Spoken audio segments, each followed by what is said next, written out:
The school certificate examination has just ended.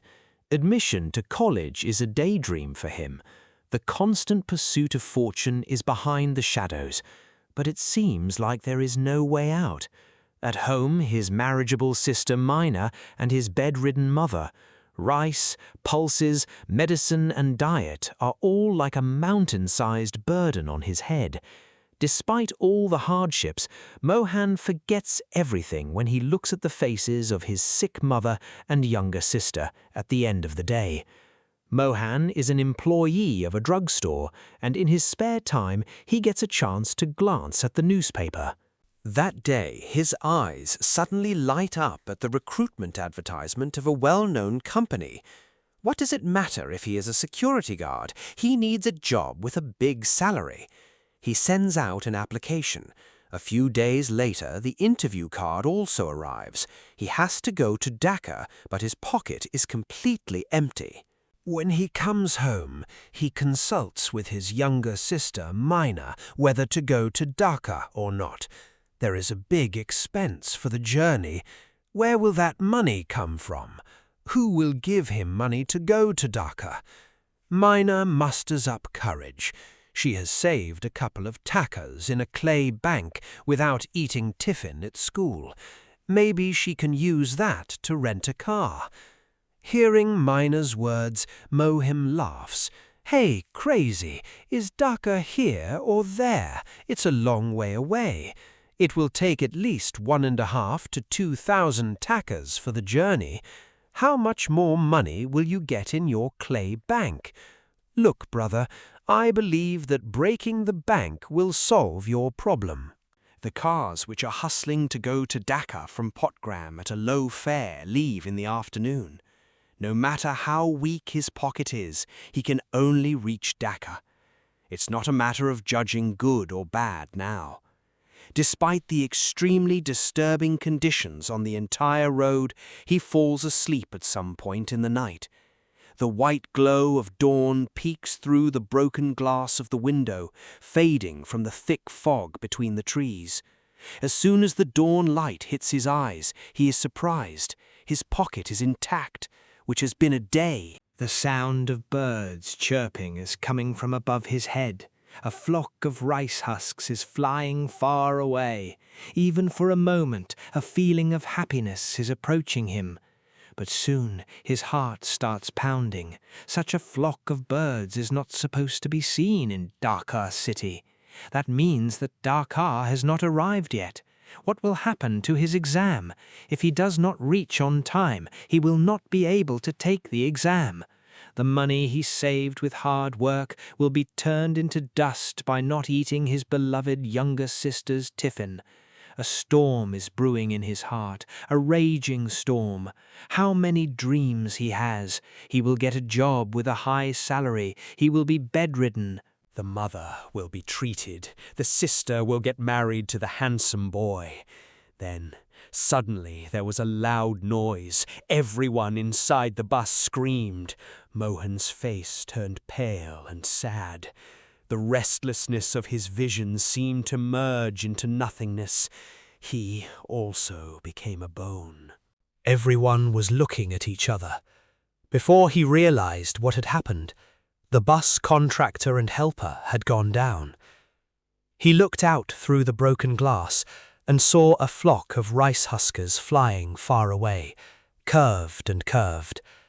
For a moment, he thought that the flock of rice huskers was running towards his village. In his village, there were rice fields stretching to the horizon, green fields, various kinds of trees and shrubs, and the winding Sankoya River filled with flowers. His mind did not want to leave the village, but he was helpless.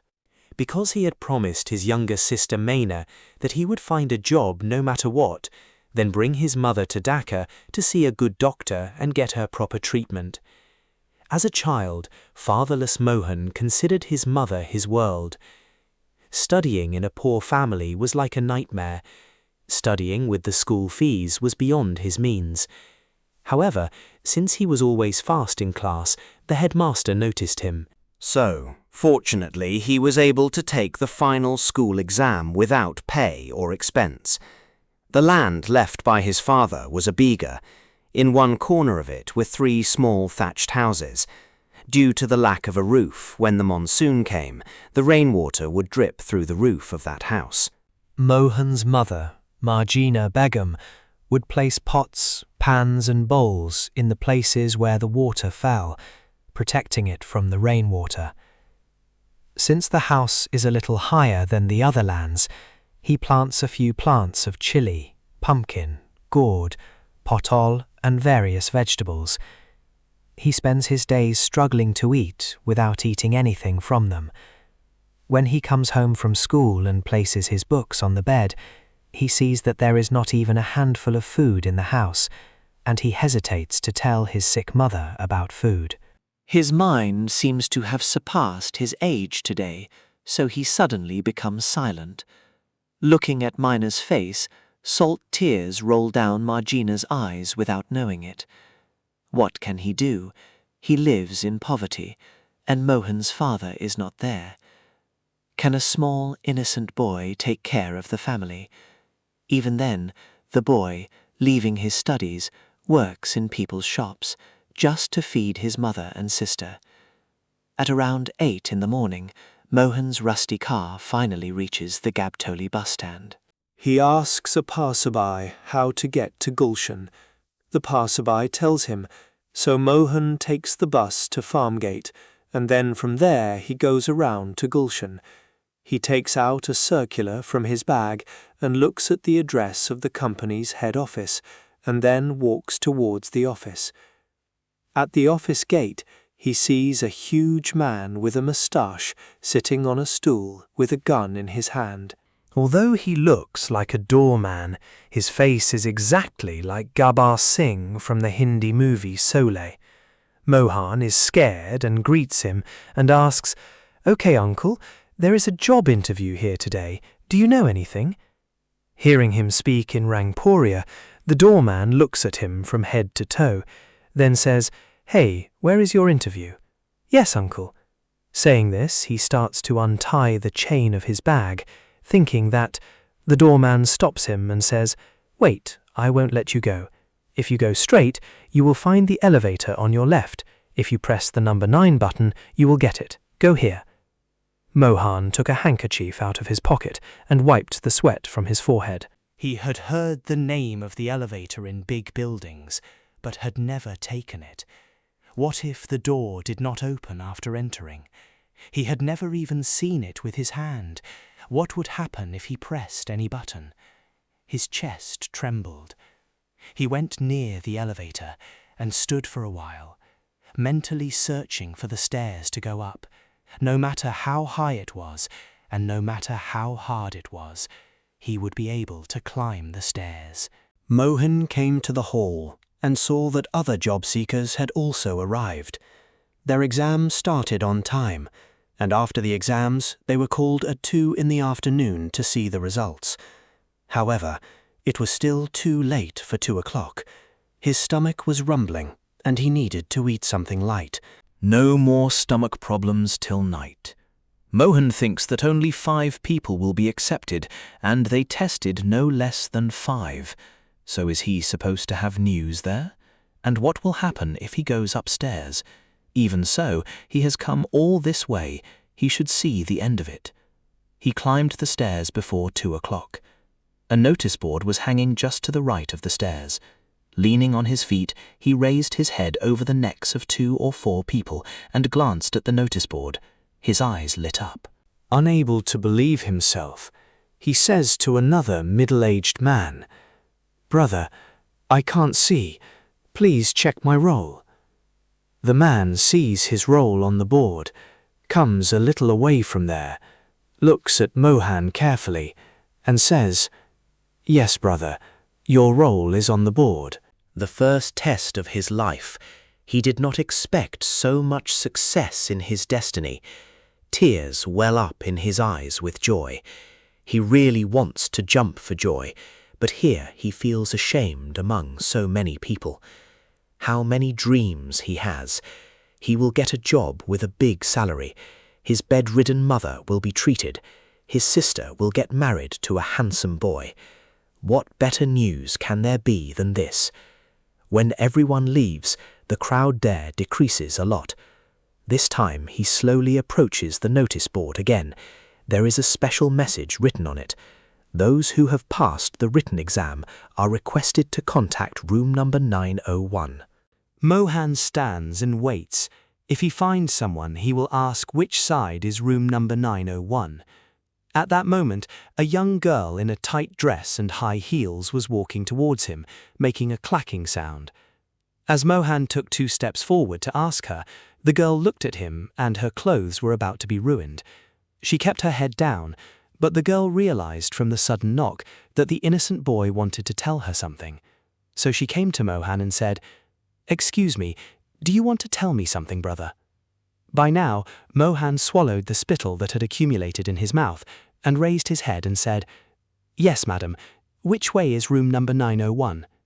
The girl looked at him and smiled and said, "Okay, come with me." Mohan went to room number 901 and saw that many people were sitting there. That meant that all of them had passed the exam and were waiting for further instructions. After an hour, he was called. When he went inside, he saw that tall girl in high heels sitting leaning on a big chair. After knowing everything about him, the girl said, "We really need a talented and innocent boy like you, so we have decided to give you an appointment letter. In the next 10 days, that is August 1st, 2024 AD. According to the company's rules, you have to deposit 1 lakh rupees and join the job. Oh my God, 1 lakh rupees. 1 lakh rupees. This was the only thing that kept ringing in Mohan's head like a clock. The ground started moving away from his feet little by little. His eyes were gradually blurring, and his eyesight was getting weaker and weaker. He left the office and headed towards Kamalapur railway station. The Lalmanirhat Express would leave at 9 o'clock in the evening, but it was still too late. But even though he had enough time to wander around a bit, he had no money in his pocket. So he sat down helplessly in an empty space in front of Kamalapur station. He was very thirsty. He looked at the ground and saw a huge long line of ants. A few of them were climbing on his feet and dancing happily. Some of them are biting their feet loudly because of their hunger. Mohan doesn't say anything to them, because even though they are ants, they are animals, they also have pain, happiness and sorrow, joy and pain. Is there any need to deprive them of the joy they get by dancing on his feet? At that moment, he hears the sound of a car from behind. He looks back and sees a police van. And no, before he can understand anything, the police blindfold him, tie him by the legs, and take him into the car. Then he feels that his legs are tied tightly to something above and his head is down. They don't say anything, they just beat him severely. There is no time to make a sound. As long as he was conscious, he only heard them say, "They are black snakes. They will bite him if they get the chance. If he leaves him alive, he will gather 1,000 boys tomorrow and protest again with a procession. Kill the snake and put poison in its tail. Kill it and throw it away. From then on, there is no difference between day or night, life or death." Even though my body was unconscious, the Creator had activated the divine ear, so the ants could clearly understand what was being said. When I regained consciousness, I felt a group of rude and disorderly ants climb all over my body and start dancing happily. Their new generation, who have not yet had the opportunity to eat the tempting and tasty parts of the human body, the eyes, ears, and lips, are brought to take that opportunity. I am grateful to the new generation of ants for thinking that they are dead bodies and taking human form. When the stray dogs throw me on the garbage heap, when I am unconscious, they bite my sensitive parts and make me conscious. In human form, the pain that is caused by the blood circulation in the body being stopped due to the blows of animals. Ants, snakes, scorpions bite and suck out those pains. As a result, I regain my consciousness. Unexpectedly, I died behind the scenes. How I died, no one will ever know. What a misfortune my death is. My bedridden mother, my beloved younger sister, will never even know whether I am dead or alive. Just a few hours ago, the living cells in my body used to dance to the pulse of the world, reporting as silent witnesses to every event in the world. And now, in the darkness of the night, I accept death in a rare and inhuman manner. The beggar on the road, whom I have never seen, whom I have never loved as my own, picks up my lifeless body and hides it under the blanket of affection for fear of the beasts. Serving day and night, she fights and protects me, snatches me away from the terrible demons of the dead city. Oh, what maternal affection, what generous love of a mother, when that terrible demon of the dead city pulls me so hard and torments me. The beggar mother sits next to me and cries uncontrollably. I only think, oh God, what a mysterious creation your Ashraful Makhlukat is. Some are angels in human form, and others are devils and devils. On one side is the beggar mother, on the other side is the demon of the dead city and the search of human-like beasts in the hospital bed. That day, the morning call to prayer was coming. Suddenly, a black car came out of the hospital and surrounded the hospital, and the animals searched the entire hospital. What happened next? There is no need to describe to any civilized nation, because they cannot be the work of a healthy-brained and sensible person. I am lying in the bathroom with my still body. I think no one except me knows that the smell of urine and feces sometimes spreads the fragrance of agabatis. I don't know how long I lay in the bathroom like this. When I woke up, I saw that I was under that heavenly hut in the slum of my beggar mother. Now, although my hands and feet are numb, my other limbs are quite strong. Although the morning and afternoon are beyond my ability to understand, it is not difficult to understand exactly how long it has been since the darkness of the night passed. I think it must have been before noon that day, when suddenly my mother took my head in her lap and started crying. She put her hand near my nose, trying to understand what was happening. Outside, I could hear the sound of heavy gunfire, along with the cries of countless women and children, as if to describe a horrific situation. My mother laid me down and ran outside again. I was already dead, and as if no one had died, my mother must have gone to save them. I really died. I died with my eyes open. There was a straw fence around my mother's hut, through the gaps of which the sunlight came in during the day and the moonlight at night. I died seeing that sun and moonlight. Oh, how beautiful and terrifying death is! Even in death there is a moon-like melody. I can hear that melody. My dear new generation of ants are not sitting quietly. They did not spare anyone, both their own and foreign, from informing them of my dead body. Dogs, foxes, and vultures all forgot their enmity with each other and came to my body and looked at me with seductive eyes. My old beggar mother hid me under the blanket of her affection.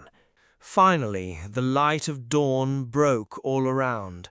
The birds left their dark nests and started calling back to the light. The ghost of the dead city, unable to take me away, left with extreme reproach. Since my divine ear is active, even distant sounds are drawn close like a magnet. I hear a woman's voice. Sheikh Hasina has fled the country. There are no enemies in the country. I don't have the strength to distrust my divine ear. So has the eternal day come? Maybe that's why 2 hot tears rolled down from the corners of my eyes without my knowing it. I really want to see the sun outside today. I haven't seen it for a long time. I haven't been touched by its soft, fluffy light. The sun may have dressed up in a new dress today, and the southern wind, drunk with joy, may be whispering in everyone's ears, "Come with me. Today there is no obstacle to getting lost, no fear." But despite my best efforts, I cannot move my feet. A fire has burned inside my chest. My exhausted body, my numb body, my miserly, sleepless body, my sick hair is scratching and scratching. But I have never been like this. I have never been so ruthless. Deprived of sunlight, even though they do not have the opportunity to go to their processions, my mind remains with them. I gradually started to recover. But I have no strength in my hands and feet. Still, I am trying to move my hands by concentrating all the strength of my body in one place with the strength of my mind. Then one day I heard that 1,500 to 1,600 innocent young men and women have lost their lives in the movement to overthrow the authoritarian government.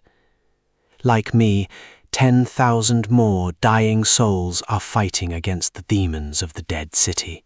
Today, I do not remember the millions of stars in the vast void of creation, but I clearly remember that in the circle of this earth, a star is curled up in unspeakable pain every moment, waiting for someone's infinite mercy in every atom of the dust of the earth. Because she is my beloved sister, my beloved younger sister. Every moment of his unfinished hope for this unfortunate brother, the pitiful cry of unspoken sighs, crosses the boundaries of the young heart and fills the midnight air.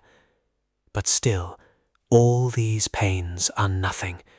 Today my life is a vessel of more abundant mercy than all of them. Despite depriving all of them, all the affection, compassion, kindness, and mercy find me again and again in the natural pace of life, because the blind pace of a weak, helpless life has no stillness, no satisfaction, no harm of happiness and pace, only darkness, that darkness that has no end, no boundary.